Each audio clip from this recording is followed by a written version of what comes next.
Tim over here on the right. Tim Reynolds, Associated Press. Ty, everyone knows what the numbers mean when you're down 3-1 in a series like that, and you have to go there twice, theoretically, all that. What do you possibly say to your guys after a game like that, knowing that the odds are now stacked as high as they can be against you? If you don't think we can win, don't get on the plane. And I just think, we got to come back anyway, so we might have come back and play. So we got to come back to Cleveland, don't we? All the way in the back in the center. Marla Ridenour, Akron Beacon Journal. LeBron looked kind of out of sync. I don't know, was it their defense? Was he having a hard time getting in the flow? And 7 turnovers again. Just wonder what you thought. I have to look at the film, but you have to ask LeBron. I'm not sure. I got to look at it. Over here on the right side. Coach Dan Devine, Yahoo Sports.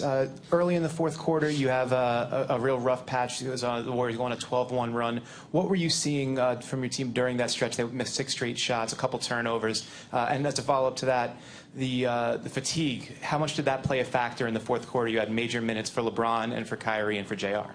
It could have played a part in it, but going into the fourth quarter, being down 2-1, we're down 2 points. They brought their bench in, so I thought if we can keep our starters in for a few minutes, we can kind of make a run and then get guys out slowly.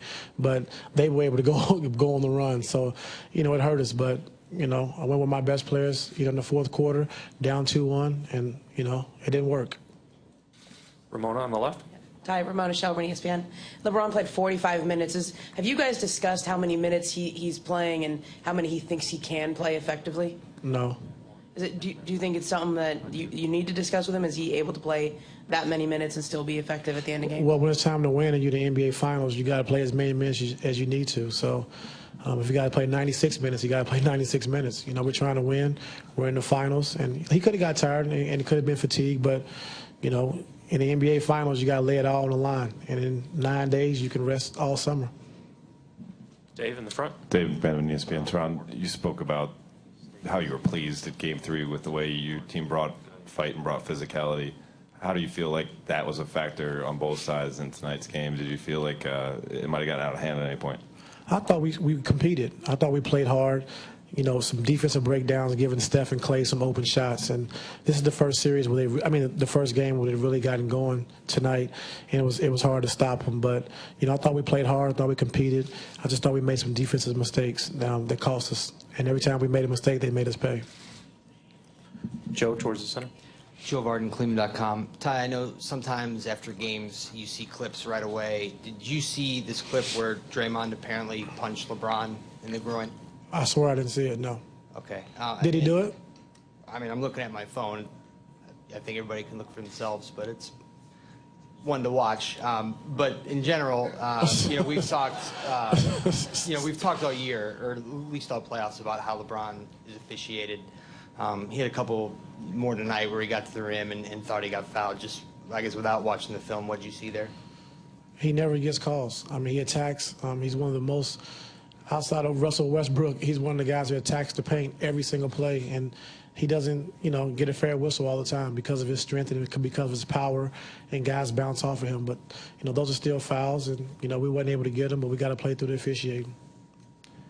Third row. Mo Hamilton, BasketballInsiders.com. Coach, the game seemed to kind of turn the latter half of the third quarter, heading into the fourth quarter. Tristan Thompson was on the bench for that stretch. With all the energy and everything that he gave you guys, I'm just curious to know what was behind the decision to go away from him during that stretch. I'm not sure.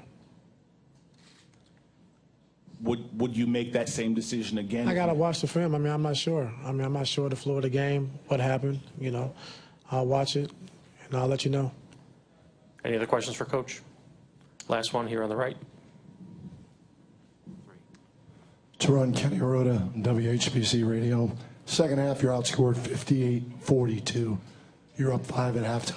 Was it more your offense or your defense in the second half? I thought it was a combination of both, letting Steph and Clay get out in transition, getting some early threes, some missed coverages. And I just thought offensively, even in the first half, I thought we got stops, but we didn't really push it. All 5 guys didn't run to attack like we did in Game 3. But I thought it was a combination of both. Thank you, Coach.